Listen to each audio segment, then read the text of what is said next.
혜인이 반드시 살 수 있을 거예요. 절대 죽게 내버려 두지 않을 겁니다. 백현우는 홍혜인이 시한부라는 사실이 알려지면서 충격을 받아 시리에 빠진 가족들에게 끊임없이 희망을 심어주고 가족들을 토닥이면서 위로해주고 있었습니다. 사기꾼들에게 회사를 빼앗기고 길거리에 나앉을 처지에 놓인 것도 아직 충격이 채 가시지 않았는데 엎친 데 덮친 격으로 하나밖에 없는 딸이 죽을 병에 걸렸다니 곱게만 자라왔던 이들에게 너무 가혹한 시련일 수밖에 없었어요. 전날까지만 해도 땡볕에서 노동을 하고 집에 돌아와 고봉밥을 해치웠던 김선아는 너무 큰 충격을 받은 나머지 식음을 전폐하고 방 안에서 하루 종일 흐느끼며 울고 있었고, 홍범주는 초점이 없는 눈으로 멍하니 허공을 응시한 채 깡소주만 벌컥벌컥 들이키고 있었습니다. 당연히 홍수철 또한 갑자기 들이닥친 청천벽력 같은 소식에 도저히 현실을 받아들이지 못하는 모습이었어요. 태어나서 처음 겪어보는 시련들의 연속이라 의연하게 받아들이지 못하고 천다혜와 건우가 도망갔을 때처럼 그저 웅크리고 눈물만 흘릴 뿐이었죠. 백현우는 가족들만큼이나 마음이 찢어지고 있었지만 치료할 수 있다는 희망을 아직 버리지 않았기 때문에 가족들을 위로하여 집안 분위기를 밝게 만들려고 노력하는 모습이었습니다. 안 그래도 치료법이 마땅히 없어서 그야말로 절망적인 상황인데 집안 분위기까지 암울하면 호르몬에도 분명히 영향을 끼칠 것이고 그건 절대로 홍혜인의 건강에 도움되는 것이 아니니까요. 하지만 실질적으로 집안 분위기를 바꾼 사람은 놀랍게도 백현우가 아니라 전봉혜였어요. 전봉혜는 며느리인 홍혜인을 든든하게 먹이기 위해 소갈비찜과 꽃게탕, 잡채와 동그랑땡까지 상다리가 부서질 정도로 빼곡하게 음식들을 준비했습니다. 어머니, 너무 맛있어요. 홍혜인이 전봉혜가 만든 음식을 맛있게 먹기 시작하자 우울했던 집안 분위기는 조금씩 희망적으로 바뀌고 있었는데요. 하지만 김선아는 그동안 홍혜인에게 저지른 잘못들이 워낙에 컸던지라 이렇게 맛있는 음식이 즐비한데도 불구하고 방 안에서 혼자 계속 눈물만 흘리고 있었죠.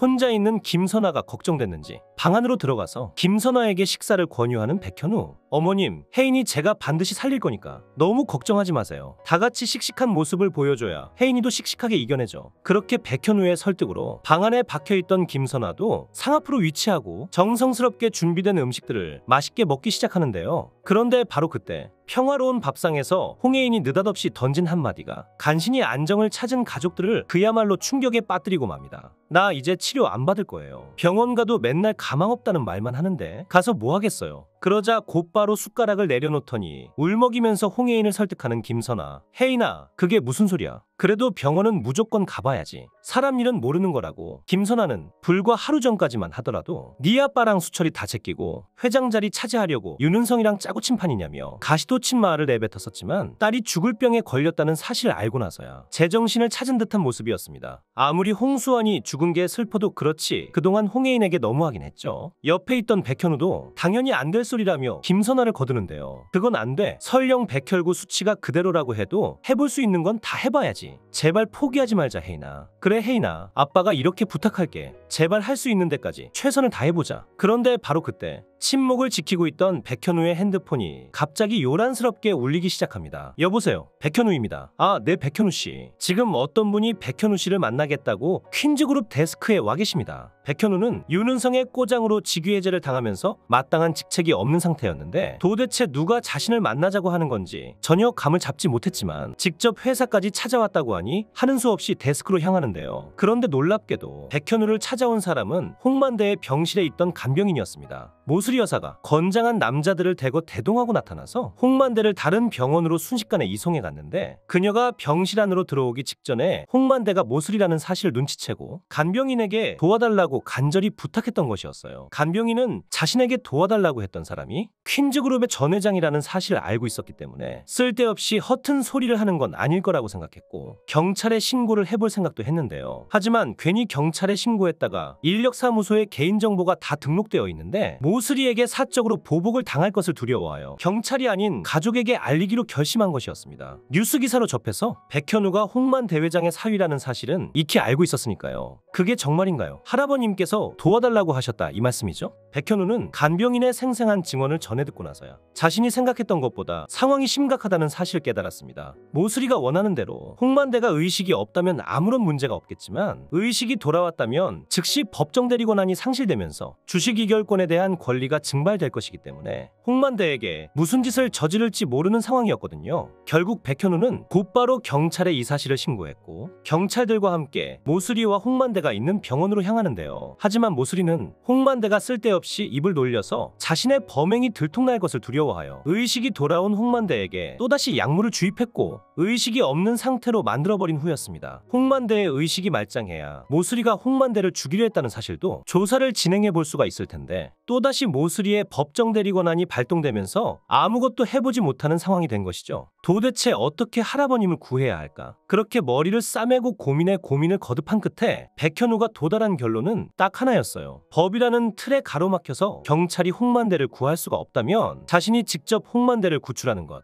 하지만 아무리 백현우의 복싱 실력이 전국을 제패할 정도로 수준급이라고 해도 건장한 체격의 남성이 거의 열댓 명이 버티고 있는 병실을 뚫는 건 사실상 불가능에 가까웠습니다. 백현우는 감정만 앞서는 성격이 아니라 상황을 이성적으로 냉철하게 판단하는 성격이기 때문에 혼자서 뭔가를 해보는 건 다소 어렵다고 생각하고 있었는데요. 그런데 바로 그때 백현우의 머릿속에 때마침 자신을 도와줄 만한 사람이 떠오릅니다. 그 사람은 바로 백현우의 옆방에서 퀸즈 주식을 매매하고 있던 복싱체육관 관장 백현태였어요. 백현태는 겉으로 보기에는 허술하고 바보 같아 보이지만 복싱 실력 하나만큼은 그 누구에게도 밀리지 않을 만큼 출중한 실력을 가지고 있었고 또 피가 섞인 형이다 보니 호흡이 잘 맞을 것 같았거든요. 그러자 곧바로 백현태가 있는 방으로 불이 나게 달려가는 백현우. 형한테 처음으로 부탁 하나만 할게. 부탁? 그게 뭔데? 나랑 같이 할아버님 좀 구하자? 백현태는 맨날 애들만 가르쳐오던 탓에 실전 감각이 많이 둔해진 상태였는데 갑자기 실전으로 싸워야 한다는 생각에 공포감이 엄습했는데요. 하지만 백현우가 처음으로 부탁한 것이기도 하고 사람이 죽을 위험에 빠졌다는데 두 손 놓고 가만히 있을 수는 없었기 때문에 그래봐야 죽기야 하겠어라는 생각으로 흔쾌히 백현우의 부탁을 수락합니다. 그러자 옆에서 이 모습을 지켜보던 홍수철이 갑자기 끼어드는데요. 사부님, 매형, 저도 같이 가게 해주세요. 할아버님 구하는 일인데 어떻게 제가 빠질 수 있겠어요. 저도 이제 사부님한테 배워서 주먹 좀 친다고요. 결국 백현우와 백현태 그리고 홍수철은 홍만대를 구하기 위해 모수리가 있는 병원으로 향하는데요. 그렇게 뚫으려는 자들과 막으려는 자들의 격한 몸싸움이 시작되는데 아주 다행스럽게도 무사히 백현우가 홍만대를 구출하는 데 성공합니다. 수준급 복싱 실력을 가지고 있는 사람이 한 사람도 아니고 두 사람이나 있으니 허우대만 크고 알맹이가 없는 사설 경호원들쯤은 손쉽게 제압할 수가 있었던 것이죠. 결국 밥줄인 홍만대를 빼앗기자 또다시 고함을 지르며 생난일을 피우는 모수리 여사. 하지만 모수리에게는 유감스럽게도 그녀에게 닥칠 시련이 고작 이 정도로만 끝날 리가 없었습니다. 그 이유는 바로 모수리가 보낸 괴한에 의해 납치됐던 천다해가 가까스로 탈출하자마자 모수리에게 복수를 해야겠다는 생각에 홍만대가 쓰러졌던 방에 있던 나폴레옹 그림에 대한 비밀을 때마침 백현우에게 제공해줬기 때문이죠. 천다해는 만일의 상황을 대비하여 나폴레옹 그림 뒤에 숨겨져 있던 녹화 파일을 백업하여 챙겨두고 있었고 이걸 백현우에게 전달한 것이었습니다. 이 몰래카메라에는 모수리가 장기 아래 독을 묻혔다고 스스로 자백하는 모습과 그런 모수리 앞에서 맥없이 쓰러지는 홍만대의 모습이 고스란히 녹화가 되어 있었는데요. 이게 무슨 소리야? 할아버님 서재에 몰래카메라가 있었다고? 그러자 천다해가 보낸 몰래카메라를 보고 화들짝 놀라는 백현우와 백현태. 역시 모수리 짓이었어. 결국 백현우는 의식이 없는 홍만대를 안전한 곳으로 피신시키고 곧바로 경찰서로 직행했습니다. 그동안 어떻게 모수리의 범행을 증명할까? 증거가 없어서 내심 고민을 하고 있던 참이었는데 사건 당시의 모습과 소리가 모두 담겨있는 이 파일만 있다면 모수리를 감방에 집어넣는 것은 전혀 어려운 일이 아니었어요. 결국 모수리는 백현우의 신고로 인해 비참하게 긴급 체포가 되고 말죠. 이거 놓지 못해. 내 아들이 퀸즈그룹 회장이라고 이놈들아. 체포되기까지가 어렵지. 체포된 이후의 과정은 너무나 속전속결로 이루어졌습니다. 일단 모수리가 가지고 있는 신분조차도 가짜 신분이었으니까요. 모수리는 이름과 주민번호를 대라는 경찰의 요구에 묵묵무답으로 일관했고 어쩔 수 없이 지문조회로 신분을 조회해보는데 그제서야 진짜 모수리가 아니라 오순영이라는 사실이 밝혀졌어요. 당연히 경찰 쪽에서는 30년 전에 일어났던 오순영 사망사고를 면밀하게 검토하기 시작했고 그렇게 얼마간의 시간이 흐르자 마침내 진짜 모수리를 오순영이 죽였다는 사실을 밝혀냅니다. 오순영 씨, 모수리 살인 혐의 인정하십니까? 오순영은 불과 얼마 전까지만 하더라도 퀸즈 저택에서 고급 와인과 고급 양주를 마시면서 행복한 나날을 보내고 있었는데 하루아침에 살인자로 전락하면서 정신이 반쯤 나가버린 모습이었는데요. 하지만 그럼에도 불구하고 그래도 아직 믿고 있는 구석이 있는지 반쯤의 정신은 여전히 남아있는 상태였습니다. 비록 자신은 체포됐지만 윤은성이 퀸즈그룹에서 아직 건재하기 때문이죠. 윤은성이 조금만 힘을 써준다면 별 문제없이 보석으로 풀려날 수도 있다는 생각에 경찰의 강한 압박에도 불구하고 회심의 미소를 짓는 오순영인데요. 그런데 정작 윤은성은 이미 마음속에서 엄마를 손절해버린 지 오래였습니다. 면회를 오라고 윤은성에게 전화를 계속 해봤지만 아무리 계속 전화를 해보아도 의도적으로 전화를 피하고 있었거든요.